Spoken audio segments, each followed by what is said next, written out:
Hey everybody, Shane here, and today I wanted to talk to you about Keyper. Keyper is the next game in the Keydom series. Many of you may be familiar with the game Keyflower. And so I saw this pop up somewhere in my news feed or something a few months back, and I looked into it and I watched the gaming rules, how to play video on it, and really sold me on it. There's a few mechanisms in it that just are different to me, and I don't think anybody else has done some of them with the workers, things you can do. And there was actually something else that I didn't even catch in the video that is also amazing. So I just got a chance to get it to the table last night, and I absolutely loved it, and I can't wait to play it more. So I wanted to show you those things. And so, by the way, this is a 2 to 4 player game designed by Richard Breeze, and it's nice, heavy worker placement with a farm theme, and there's 8 different animeeples, and it's just amazing. So let's get to it. Okay, so here we have the game set up for 2 players. So this whole area down here would be 1 player's player area. So this is the blue player board. So you would start with your player board. You would have 12 starting country tiles, 6 village, 6 farm. They're all marked by each player's color in the corner here. You'd have your starting fair tiles for spring, summer, and autumn. You'd have your Keyper, Keeple, they call them in this, they're meeples, but they call them Keeples because it's the Keydom universe. So you have your Keyper, and then you have your regular Keeples, and then you start with 3 finished goods. So you have stone, brick, and wood. And then you have this keep over here, which is used later in the game. If you ever get more than your starting amount of meeples, then you put them over here, and at the end of the round, they'll be getting you some extra resources. So like most worker placement games, during each round, you're going to be placing your workers on action spaces to do various things. However, the difference in this game is that each Keeple that you have is not necessarily yours. They all serve different functions. So you have forest workers, farmers, clay workers, boatmen, miners, quarry workers, and generalists. So, like a general contractor, they can do all sorts of things. They're basically wilds. So out here you have country boards. So there's 1 country board per player in any game, but during the game, anyone can place their Keeples on any country board. You can also use Keeples on your own board, but you're the only one that can place there. So here you have the resources you're going to get. So you have unfinished resources that are cubes and finished resources that are octagons. So you have clay and brick, logs and wood, rocks and stone. And then you have gems. And then you have all of your animeeples, and this is awesome. There's 8 different ones. You have wheat, but you also have your sheep, deer, cows, boars, pigs, goats, horses, and chickens. And then you're going to have some 8 random spring tiles pulled out. These are more farm and village tiles that you can get and place in your village area. And then you've also got 4 random boats pulled out of the 6 that there are at the beginning of any game. So you're going to be playing through 4 seasons: spring, summer, autumn, and winter. And at the end of 4 seasons, whoever has the most points wins. You gain points by building farms and putting farm spaces, putting animals in the specific ones. So you get this pigsty, you put it out there, then you can put up to 4 pigs in it, and it's 1 point per pig. If you upgrade it during the game, then it's 2 points per pig. Any of the tiles with animals in them can basically hold up to 4. So you also have this paddock. So this paddock can hold whatever's pictured: boar, goat, chicken, and deer. But at the end of the game, for every different one you have on this space, it's 1 point or 2 points if you've upgraded it. So this is a potential 8 points if you just have 1 of each of these. Now, if you had 2 deer plus a boar and a chicken, that would only be 3 times 2 would be 6 points. You want to maximize your points on that and get 1 of each in there. If you've built it, you don't have to. These are what you have accessible at the start of the game. So that's kind of a real quick basic overview of what's in the game and how you're going to be scoring points. But how you activate things is, on your turn, you'll take a meeple or Keeple and you'll place it on a space. If the Keeple matches the border on any space, then it's going to double the actions. So if I placed a clay worker on this space, I would get to do this action twice, which is basically the action is get 1 clay. So if I placed a clay worker here, I would get 2 clay. But if I just placed a boat person here, it's only going to be 1 clay because they don't match the color. A generalist, though, becomes anything, so this is now going to get 2 clay as well. So the catch here is, after I place a meeple, so let's say I do that, I place my clay worker here. Now, to the next player, they have the option to follow me. If they want to follow me, they have to use the same color worker or a generalist. So if they follow me, though, then it adds 1 action to the space, and we both get all the actions. So it's 2 actions now, but if someone else followed me with their generalist, now it's 3 actions, and they would get 3 clay, and I would get 3 clay. So it's really interesting. So here's the other amazing thing. So you're thinking, okay, well, I started with 1 of each plus 2 of the generalists, and in a 2-player game, you'll actually get 1 more Keeple. So you would have 9 to start. At the end of the round, after you've placed your Keeper on one of these keep spaces on one of the country boards, you're claiming that board. So at the end of the round, you're actually going to take that board back, and all the Keeples that are on that board are yours for the next round. Anything you've also played in your home area is yours for the next round. So you may start with 1 of everything and 2 of the generalists, but depending on the board you take, you could end up with 3 generalists and no clay workers and 2 boatmen. Well, you wouldn't, well, yeah, you could have 2 boatmen, so you could have a different arrangement of Keeples for the next round. And so there's definitely a lot of strategy to be had there to try to get the board that has the things you want for the next round. So on top of the following, so not only could somebody, follow and then we both get that, but later if there were 2 here and I lay down this one for a second time, then I can lay down this other one as a follower and I'm going to get 3 clay. Also, let's say I placed this clay worker and nobody followed.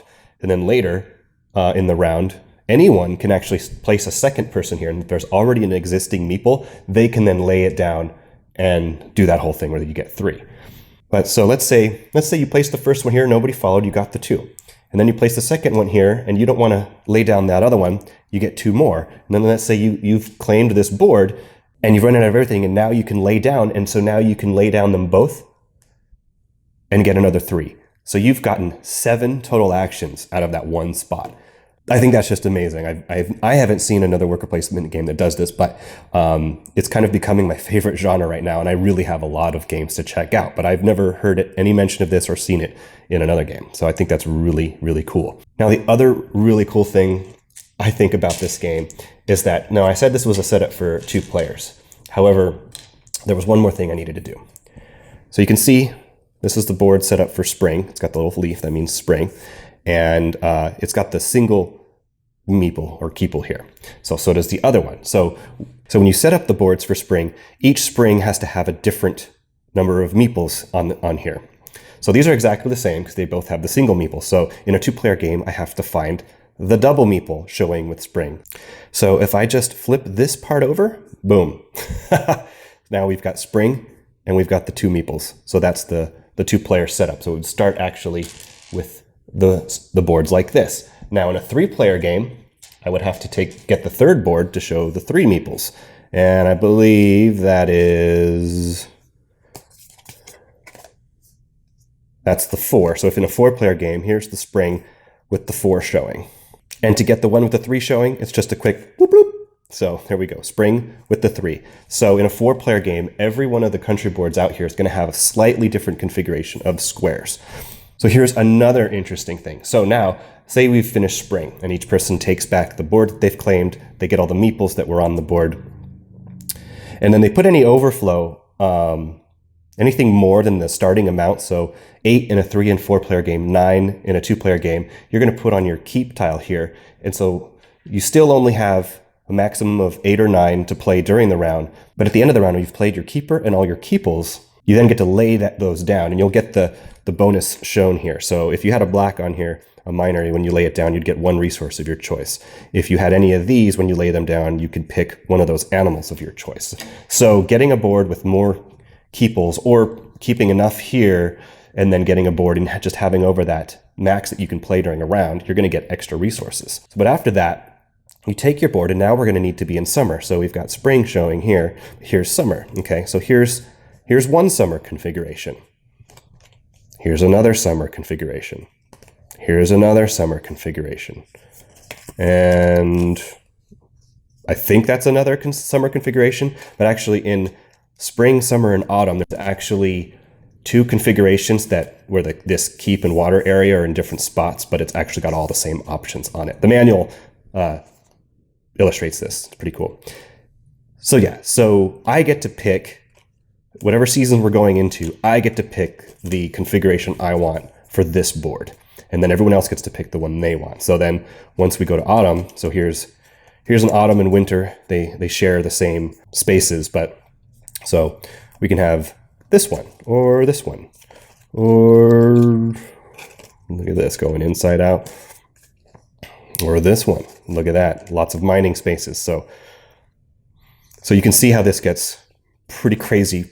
You're going to be looking at the strategy you're heading towards, the keeples that you have for the next round, and then the available configurations of the board to pick one that hopefully is going to help you the most. So the other thing you'll be doing at the end of a round is you're going to be holding fairs. So you start with a spring, summer, and autumn fair tile, and you get to look at this. Nobody else needs to see it, so it's kind of hidden what you're going for your fair. So as long as during the fair for this tile, as long as you have a sheep and a clay, then you score 2 points for that. And you're just going to leave it face up. You're going to score that at the end of the game. So for summer, this one would need a sheep, a wood, and a log. And then in autumn, you would need a deer and a horse. So during the game, you can draw more fair tiles, and they show which seasons they can be played in. And basically, if there are multiple seasons they can be played in, then you choose when you play it, because you can play more, you can show at more than one fair during each season. So in the way you get more farm and village country tiles, they call them, is you place on these spaces on the tile. And of course, notice this has no border. So if I were to place here, I would only get one action and I would get to pick any one of those. But if somebody followed me, then that's going to add an action as usual, and they still have to match the color of keep ball that I played. But if they do follow you, then you're each going to get 2 of these actions. So you're each going to get 2 of these tiles. However, whoever's turn it is, they get the first tile, the other player gets the second and third, and then that active player gets the 4th tile. So it's a really interesting balance they have there. So and if you did play there, let's say you wanted this livestock market, which basically turns any one animal into any other animal, upgraded, it turns one animal into 2 animals. That's just crazy. So if you place there, basically you take it and you play it here. Now, to get tiles from your supply here into your area, you have to pay the build cost. So this costs 1 wood and 1 log.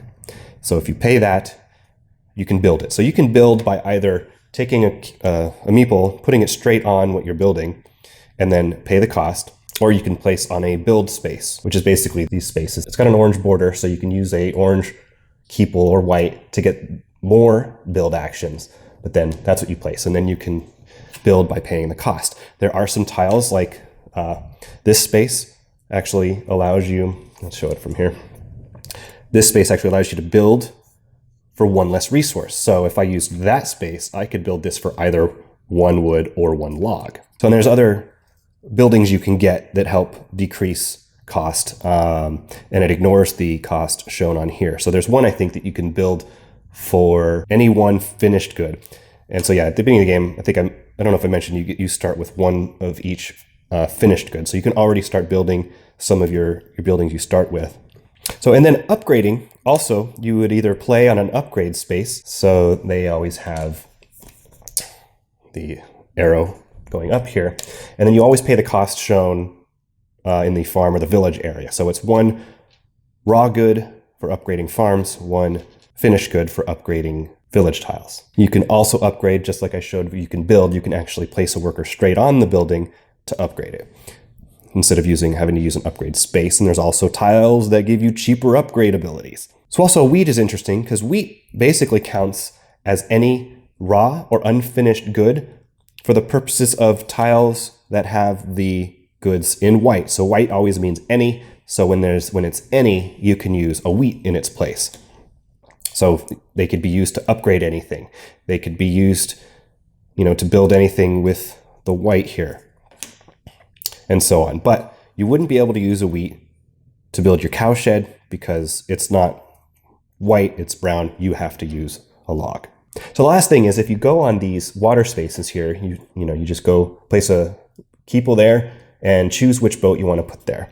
So the boats are interesting. So they play for different seasons. So if you drew this boat, this would be played in either spring or summer. If it's autumn or winter, you flip it over and then you get this. So if you place a boatman, then you get 2 boat actions. And if somebody follows you, you get 3, or any of the other various ways you can get multiple actions. So, but when you play a boat, you basically can either, for each action, you can pick one of the resources to get, or you can turn in one of those resources to get 2 points. But the only thing you can't do is, if you have no horses, you can't take a horse and then sell it for 2 points. You have to have it when you start this action. But yeah, so if I played a boat person on here and nobody followed, I would get 2 actions. So I can either take 2 horses, take 2 rocks, 1 of each, or if I have horses or rocks, I could turn those in for points, but a total of 2 actions. And then there's 6 total boats, and those are just randomized into 4 every season. That, for the most part, is it. This little keep tile you have, if you turn it over, you see the different things you can do on your turn. You can play a keeper to claim a country board. You can play a keeple onto a country board and ask for joiners. If it's empty, you can play a keeple onto a building tile on your own player board. And then if you've played all of your keeples and your keeper, then you can start laying down keeples on the board you have claimed. Other players can still play keeples down on the board after you claim it. So if there are existing keeples by themselves, they can place on those and lay them down before you've laid them down. But of course, that would leave one standing up, and you can lay it down on your next turn. So it's just a lot of really interesting mechanisms, I think, that go into this game. Had a lot of fun playing it. And I can't wait to play more. And I can't wait to play like a 4-player game, because a 2-player game was pretty awesome, but I could definitely see how this could be even crazier with 4 players. You're going to have 4 boards to choose from. You're going to see more tiles come out. Just lots of fun. Also, this interesting thing that I noticed last night on the box. They have, I threw all this stuff in here. They have on the side of the box a flow chart for each action. So this is the flow chart for playing a keeple. This is the flow chart for playing your keeper. This is the flow chart for laying down a keeple, and this is the flow chart for playing a keeple on another player's turn, so when you're following, basically. That's just awesome. I'm going to have to go and read through these flow charts just to see how crazy they are, and see if they're a super useful tool for teaching. Also, I'd like to point out that there is a different edition, the character edition, where all the keeples actually do have little pictures on them. So all the keepers have their own picture on them. The various workers also have their own thing. So there's a clay worker. It's got a little spade. That's just a keeper. So the keepers hold keys. There's a farmer.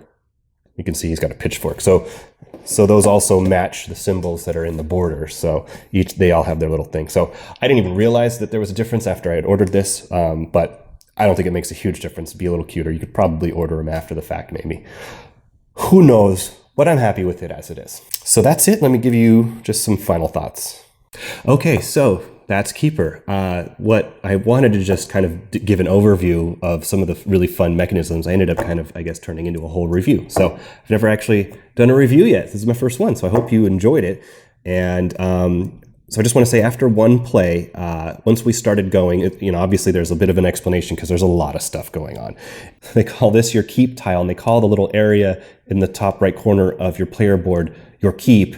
And so you always play your meeples out of there. I thought after the spring you put all your keeples on the keep tile, but no, only the overflow. But yeah, I was able to take this last night to the game night at one of my local game stores called Shall We Play, and I played with the owner, who's really awesome there, Derek, and he really liked it. I think we both had the same impression of Keyflower, which was it was all right, but not our major cup of tea. And so this one really is, if you've played Keyflower, if you like it or don't like it, I think this one is going to be for you too, because it's a real straight worker placement game with all those interesting mechanisms and things I just showed you. I mean, tell me if you've seen this go on before, because I can't even imagine how the design happened with this. It's so cool. It boggles my mind, and that's just rad. And then, I don't have Agricola or some of the other farming games that have animeeples, so these are my first animeeples. They're awesome. And that's it. Oh, also in that game, I lost by 1 point, so it was a very close game, both of our first games, so that hopefully means the game's got some really good balance. And of course, this is a seasoned designer. Many people know of the Keydom universe, and I didn't realize his games go back to 1999, so he's been coming out with those key games for quite a while now, and this is his latest. I think it's amazing.